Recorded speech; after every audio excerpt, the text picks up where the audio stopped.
हाय दोस्तों, अब आप पीछे एक वर्ड देख रहे होगे, बैंक्स मर्जर। ये बच्चों का नाइटमेयर है। बच्चे इसको देखकर बहुत परेशान हो जाते हैं। उनकी इतनी परेशानी बढ़ जाती है कि बेचारे प्रिपरेशन भी नहीं कर पाते हैं। तो अगर आप ऐसे किसी प्रॉब्लम से जूझ रहे हो, मत जूझो, क्योंकि इसमें बहुत ज़्यादा कोई सच्चाई अभी है या नहीं है, इसके बारे में कोई कुछ कह ही नहीं सकता है।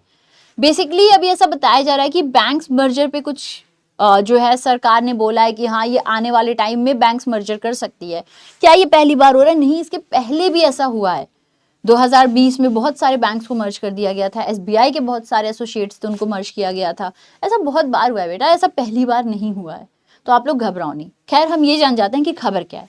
तो जैसे आप देख सकते हो कि अभी कंसिडर किया जा रहा है कि जो हमारे देश के सरकारी बैंक हैं उनको मर्ज कर दिया जाएगा, और इसके लिए शायद से केंद्र सरकार कुछ बैंकिंग रेगुलेशन अमेंडमेंट एक्ट में चेंजेस भी करे। अब दो ऑप्शन सरकार ने रखे हैं जिनका मर्जर करेगी। पहला ऑप्शन ये है सरकार का कि UCO bank, bank of Maharashtra, Punjab Sind और सेंट्रल बैंक ऑफ इंडिया को मर्ज कर दिया जाएगा। दूसरा ऑप्शन ये है कि union bank of India, Canara bank और इंडियन बैंक को मर्ज कर दिया जाएगा, जिसके लिए सरकार जो बैंकिंग रेगुलेशन अमेंडमेंट एक्ट है इसमें कुछ चेंजेस ला रही है। बट द पॉइंट इसकी कुछ बैंक के बोर्ड्स ने इसको बोला है कि ये कुछ फैक्चुअली इनकरेक्ट है। जब तक यार बोर्ड की अप्रूवल ना आ जाए, सारी बातें ना क्लियर हो जाए, तब तक हम कुछ कह नहीं सकते हैं।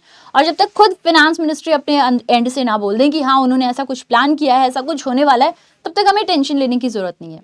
आप जाके वैकेंसीज को भी एक बारी जो है कंपेयर करके देख सकते हो। ऐसा नहीं है कि मर्जर हो जाने से सब खत्म हो जाता है, ऐसा कुछ भी नहीं है। बहुत सारी बारी मर्जर हुई है और बैंक्स में वैकेंसीज आती रहती हैं, बैंक्स वैसे ही चलते रहते हैं। हमें वैसे भी उस एक सीट के लिए मेहनत करनी है। फाइट ज्यादा है तो आज से ही मेहनत करो, अभी से लगे रहो, है ना। मैं समझ रही हूँ कि हाँ एक डर सा होता है, मर्जर के बाद ये हो जाएगा वो हो जाएगा। डरो नहीं, इससे सिर्फ और सिर्फ आपकी प्रिपरेशन हिंटर होगी। अभी इस साल में क्या ही चेंजेस होंगे, हो चुका है जैसा होना था, ठीक है। इतने बैंक्स ने अपनी वैकेंसीज निकाली है, तो आप उसके लिए पढ़ाई करो ना। जो होना होगा वो होगा, उसमें किसी का कोई रोक नहीं है ना। तो आप लोग अभी अपने से बस टेंशन फ्री रहो। कई बार ऐसा भी होता है कि एक जो बैंक होती है वो बहुत अच्छा परफॉर्म नहीं करती है, तो उसको दूसरे बैंक में मर्ज कर देते हैं कि भैया ये बहुत अच्छी परफॉर्म नहीं कर रही है तो बंद करेंगे। बंद करने से इतने लोगों का अकाउंट का जो पैसा है वो डूबेगा, डीआईसीजीसी के ऊपर भार पड़ेगा कि वो लौटाना है। ये बैंक से इतने सारे कर्मचारी हैं, वो कहाँ जाएंगे। तो इनको क्या करती है, बड़े बैंक में मिला देती है। अब बड़े बैंक का बिजनेस स्ट्रांग हो गया और इनका जो डूबना था वो बेहतर हो गया, वो किसी और के साथ मिल गया, तो ये अच्छा परफॉर्म करने लग गई अब, है ना। तो मर्जर ऐसा नहीं है कि दुनिया खत्म है, बैंकिंग सेक्टर खत्म है। ये एक सॉल्यूशन होता है, या कुछ और भी रीजंस हो सकते हैं मर्जर के। सो ट्रस्ट करो, तैयारी करो, मेहनत करो, सिलेक्शन लो, और कुछ नहीं।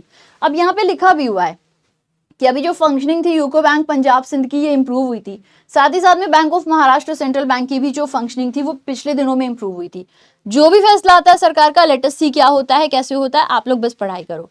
अब अगर आप अपनी करंट अफेयर्स को और अच्छी करना चाहते हो तो डेली बेसिस पे आप मुझे मेरी करंट अफेयर्स की क्लास में ज्वाइन कर सकते हो। यहाँ पे हम लोग बहुत सारी न्यूज़ को डेली बेसिस पे डिस्कस करते हैं।